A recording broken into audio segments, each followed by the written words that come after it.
Hello people and welcome back to the weekend review series where we go through all the Premier League games in a bit of depth before going on to the top 5 leagues and then being my team of the week and then going on to the topic of the week, this week's topic being England.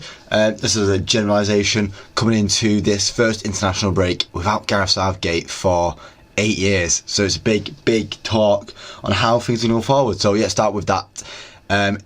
Premier League results, starting with United against Liverpool. We're going to rip this band-aid off pretty quickly, guys, because we lost 3-0. We did lose 3-0. It was just a poor all-round performance. And I've seen Rashford getting hate for it. I saw Rashford getting boos and stuff like that.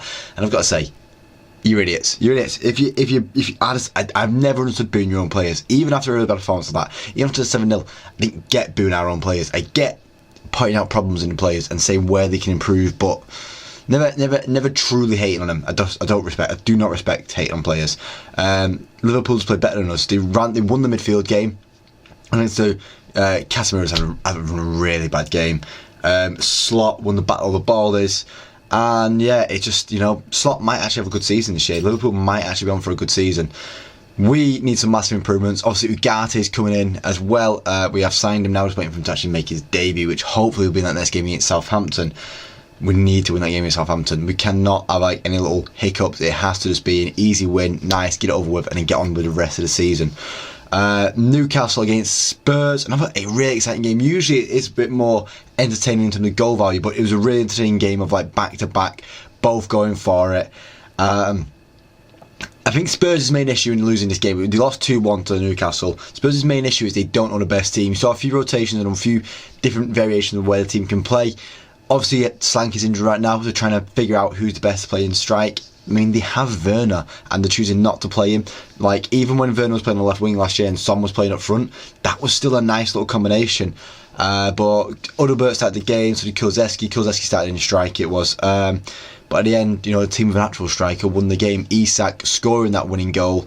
And, he had an okay game. He did a Haaland performance kind of thing, you want to say. Where he didn't really touch the ball enough, but when he did touch it, he did what he needed to, and that's what it's all about. And Tonali is now back as well, which I'm sure Newcastle fans will be really happy about, because I think Guimaraes and Jones had really good games in midfield anyway, but now they've got Tonali there as well.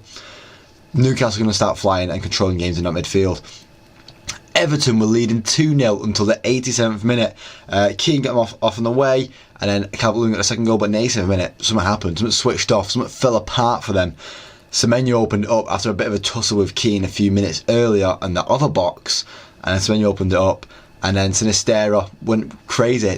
Created a really nice goal for Lewis Cook to get his first ever goal, and then scored a winner in the 96th minute to win 3-2, and Everton go 3 games now without a win this season, just same as they did last season, so you can't worry too much. West Ham playing against City. Bowen forced an own goal, but then Haaland was being Haaland, and he got another hat-trick, back-to-back hat-tricks. 70 goals now it is in the Premier League for Haaland.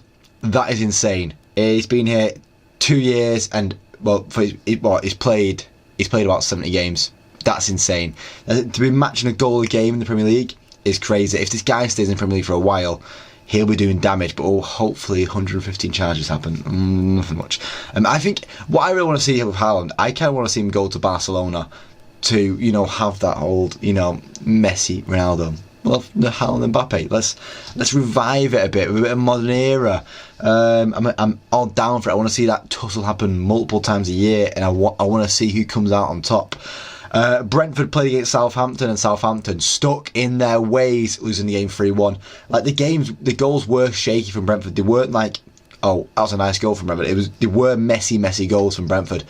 But messy goals mean there's messy mistakes being made in there by Southampton. Southampton making too many messy mistakes this early in the season.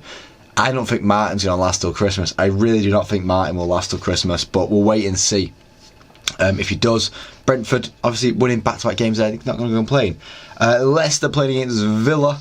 Before we get on to a massive streak, now you're going to understand the streak because the next 4 games after this one. Leicester playing against Villa. Leicester tried. Buonanotte scored a nice goal, but in the end Villa won 2-1. John Duran getting the winner there, but Watkins still can't find the goal. And if you can't find it soon, Duran's going to starting over him, and you've got to understand it. Onana showing his worth every penny as well, getting that first goal for Villa.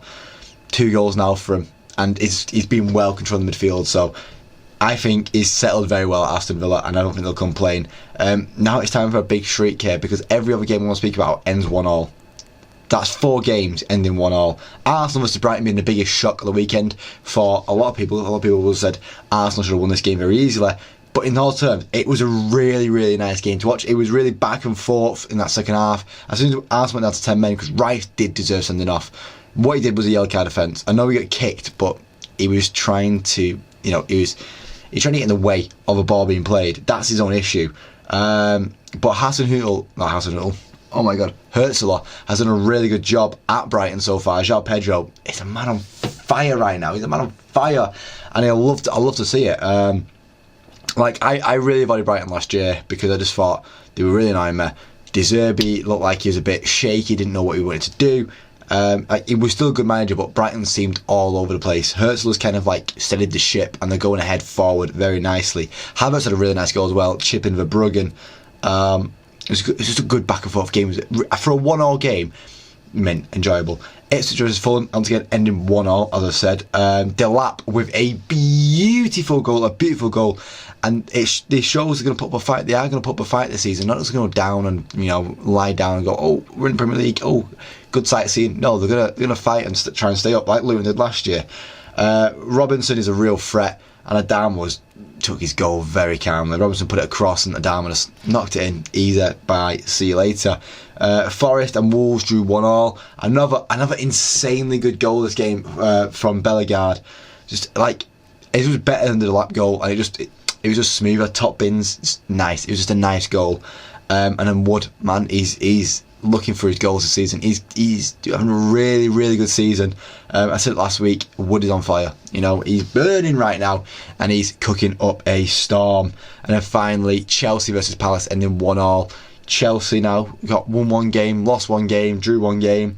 It's a mediocre start, I'd say, but they're above United now, so I can't talk too much on that. Eze had a really nice goal, but Palmer doing the damage as he has been doing. Madueke as well being really involved in the goal, and Jackson finishing it all off. I think Chelsea are exciting to watch soon. They're going to have a really exciting season for Chelsea fans, and I'm sure they're going to have some absolute smashing results down in the Conference League, and I'm sure they'll enjoy that. On to the team of the week, and I'm going to go with Henderson in net. I think Dean Henderson made some really good saves against Chelsea. There was one where Madueke came in really close and he just pushes it over, and Palmer's free kick, so I had to give Henderson. I was going to give it Ryan because Ryan made a really good save. I think it was against Ayari, maybe.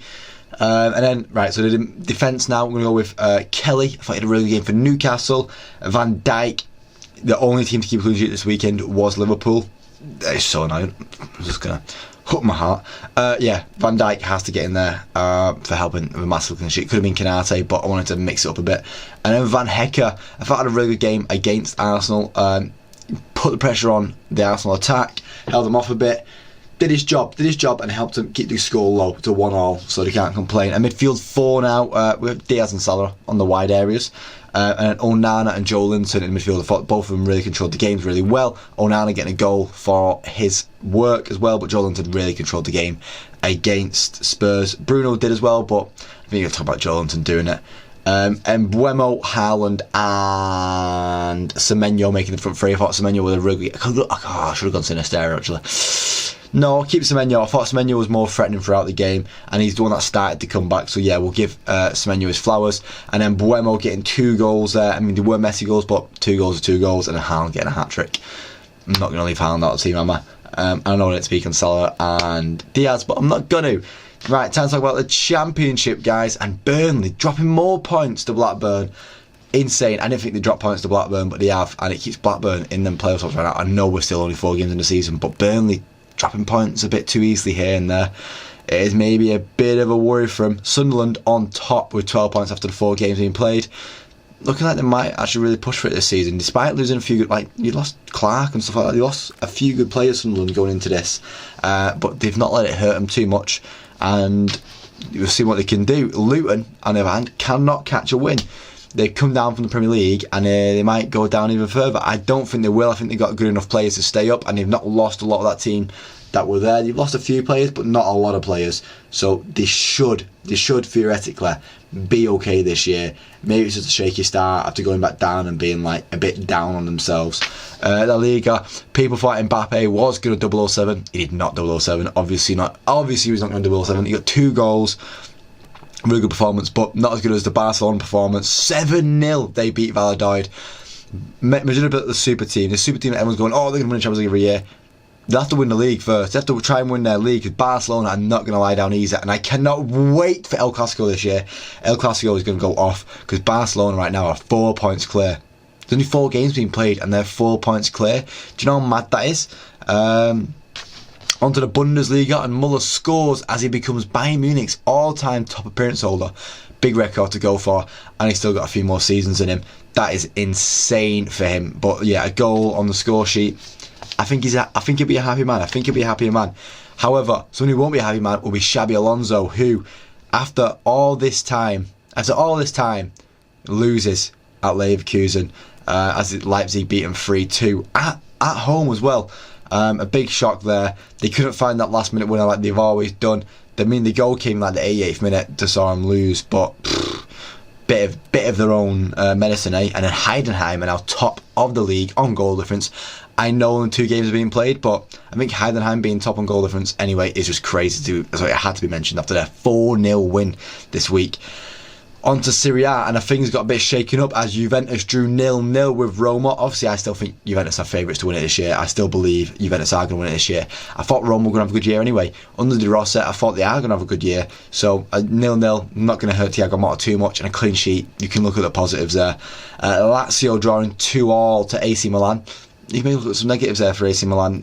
Maybe they shouldn't have dropped points here. They're dropping points too many times at the start of this season. It's maybe a bit worrying. And Inter winning 4-0, showing that they are still a strong team and it is like their title to lose.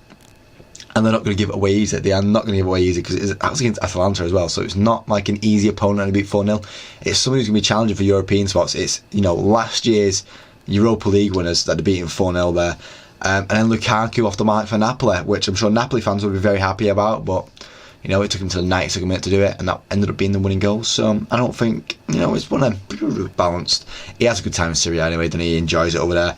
Now on to League 1, and Greenwood is the top scorer in the league. Insane, 5 goals now. He got 2 goals at the weekend, but that was not the game to speak about, because the game to speak about with Lyon versus Strasbourg ended 4-3. Mad stuff, crazy stuff, fair stuff. Lyon needed a result. Strasbourg, Chelsea 0.2, what are you going to call them? Getting beat there, showing they're in the Chelsea side to it. And then PSG winning 3-1, showing they're not going to be hurt too much, but Marseille are going to be pushing them all year long, and it's going to be nice old-fashioned chasing league, which I am looking forward to on that as well. So I'm looking forward to a lot of things now. Like I said, La Liga, that Barcelona Real Madrid challenge is coming back. It's going to look nice and juicy. Juventus and Inter going to be like all season. And then Marseille, PSG going out all season. It's going to be an exciting season. Only if it'd be nice if Dortmund and Bayern push each other all year as well, because then it'd be like, El Clasico, the classic. Juventus Inter. It is a derby, but it's not the most fierce derby. Obviously, I think the Milan derby is still the most fierce.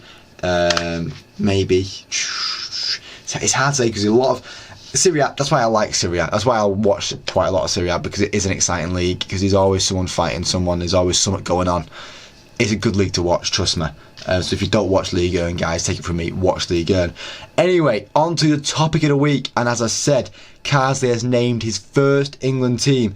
Not too many changes in the goal. I'll say Henderson, Pickford and Pope being the 3 main goalkeepers. Ramsdale's dropped for Pope. Pope's now fit.